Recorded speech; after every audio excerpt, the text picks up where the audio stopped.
Here's one that always gets me. Stories of giants.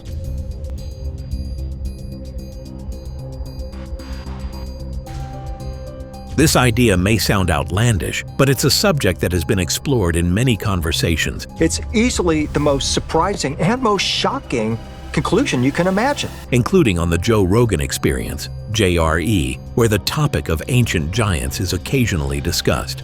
These stories, even in the Bible, of a race of giants.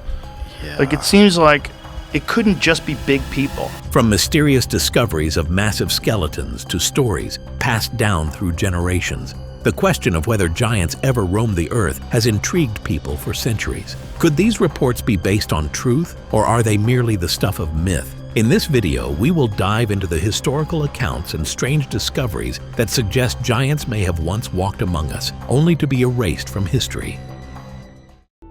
Lincoln's reflections on Niagara Falls and the discovery of giants. In 1848, President Abraham Lincoln visited Niagara Falls, and the breathtaking sight left a profound impact on him. In his reflections, he noted that the falls had existed since the dawn of time, long before Columbus, Christ, or even the first man, Adam. Lincoln's words draw a striking parallel to the mysterious giants whose existence was widely acknowledged in the 19th century. Just as the mighty falls have roared through the ages, so too did tales of giant skeletons found across North America.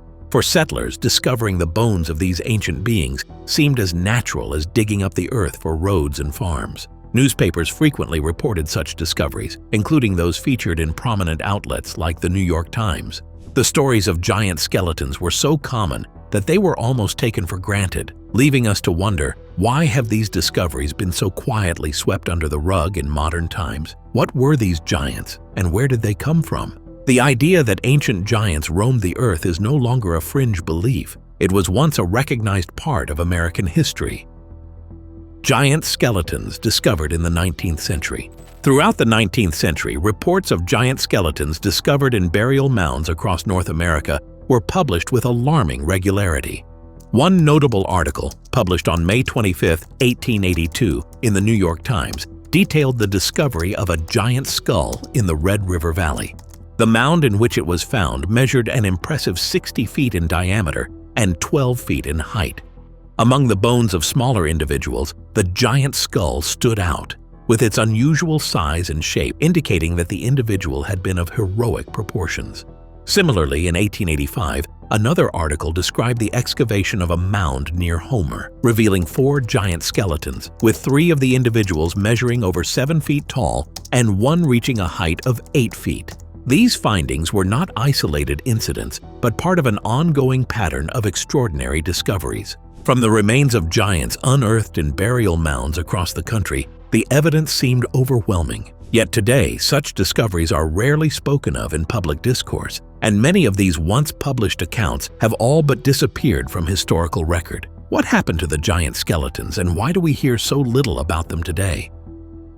The Smithsonian and the cover-up of giant discoveries. As startling as the discoveries of giant skeletons were, an even more troubling aspect of this history is the alleged cover-up by institutions like the Smithsonian. Many reports from the late 19th and early 20th centuries indicate that once these giant skeletons were found, they were often handed over to museums and scientific institutions, only to vanish without a trace. One such example involves the San Diego giant, an 8-foot 4-inch tall mummified giant discovered in 1895. Photographs of this giant circulated in newspapers, and scientists examined the remains. However, after the Smithsonian acquired the mummy, it was dismissed as a hoax, despite the thorough inspections it had undergone. A decade later, the Smithsonian retracted its previous dismissal, but by then, the giant had already been removed from public view, never to be displayed again. This pattern of acquiring giant remains, then quietly withdrawing them from the public eye, raises questions. Were these discoveries hidden to protect the narrative of human history as we know it?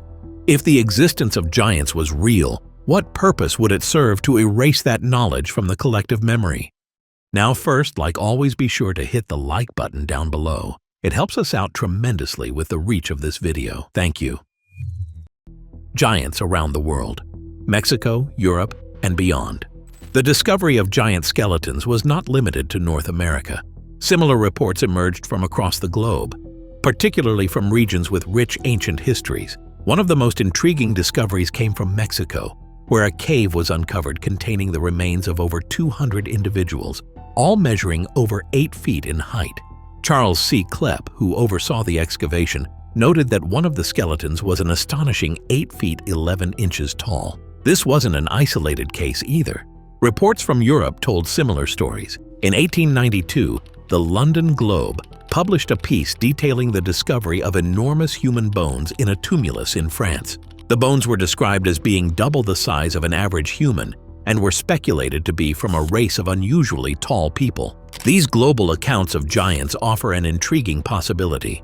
Could these beings have once inhabited various parts of the world, leaving behind traces of their existence in ancient burial sites and legends? With so many similar discoveries spanning continents, the question arises, were these giants simply misinterpreted by ancient cultures, or could there have been a real, towering civilization that has been erased from history? The giant of South Africa and the legend of Goliath's footprint. One of the most compelling pieces of evidence supporting the existence of giants comes from a discovery in South Africa. In 1931, a farmer named Stoffel Ketze stumbled upon an enormous footprint while hunting in the rugged terrain. Measuring an astonishing 4 feet in length, the footprint is believed to have been left by a creature standing 24 to 27 feet tall. Known locally as Goliath's footprint, this extraordinary mark in the rock has sparked debates among archaeologists and skeptics alike. While some attribute it to natural erosion, others, like Professor Peter Wagener from the University of Port Elizabeth, reject the idea of natural formation, calling it far more unlikely than the presence of giant humanoids. The footprint, along with numerous local legends, suggests that stories of giants might not just be fanciful myths, but reflections of a deeper, lost history. Furthermore, this discovery adds weight to other reports of giant-like creatures found across the world. Could the footprint be a physical record left by these beings? And if so, what other traces of giants might lie buried, waiting to be uncovered, to confirm the existence of these towering humans from ancient times? Ancient civilizations and their depictions of giants. Throughout history, giants have been more than just folk tales. They have been a significant part of the mythology and history of various ancient civilizations. In Sumerian culture, the epic hero Gilgamesh, believed to be a giant king, is one of the earliest and most famous accounts. Gilgamesh was said to be 2/3 god and 1/3 human, with extraordinary strength and size. Similarly, ancient Egypt's records are filled with references to giants. Some depictions show towering figures, and even pharaohs were believed to have been giants. The giant's presence is so entrenched in cultural lore that many Egyptian tombs contain giant sarcophagi, though most have been looted. This widespread depiction of giants across civilizations suggests they were not just mythical beings, but part of the historical record we have lost. The common thread of giants in cultures ranging from Sumer to Egypt raises the question, what was the reality behind these stories? Were these civilizations truly interacting with giants, or recounting a distant, forgotten era when these beings roamed the earth? The Age of Exploration and Encounters with Giants. During the Age of Exploration, explorers such as Magellan and De Soto reported encounters with giant humanoids in South America. Magellan's chronicler described a giant figure over 10 feet tall in Patagonia, a sight that stunned the crew. Similarly, De Soto's expedition through the southeastern United States led him to meet giant tribes. These encounters were not isolated incidents, but were part of a larger pattern reported by explorers from various parts of the world. These accounts raise the question, could giants have existed in remote areas of the world? Or were these encounters merely exaggerations or misunderstandings by early explorers? The Modern Giant Encounter, Afghanistan, 2002. In 2002, a U.S. Army task force in Afghanistan reportedly encountered a 13-foot-tall humanoid creature in a remote cave. The giant, described as having red hair and double rows of teeth, allegedly attacked a soldier before being killed. The military then transferred the body to a secret location in the U.S. for study. While the incident remains classified, witnesses later shared their accounts anonymously. If true, this modern encounter with a giant suggests that such creatures might still exist in isolated regions. This raises the possibility that giants, far from being mythological, could be a hidden part of human history. The possibility that giants once walked the earth, or may still be living in hidden corners of the world, challenges everything we thought we knew about human history. From ancient records to modern encounters, the stories of giants have endured across cultures and centuries. Whether these accounts are rooted in truth or remain shrouded in mystery, they serve as a reminder that our understanding of the past is far from complete. As Mark Twain famously said, "Truth is stranger than fiction, but it is because fiction is obliged to stick to possibilities. Truth isn't." What do you think? Let us know your thoughts, and don't forget to subscribe for more fascinating stories.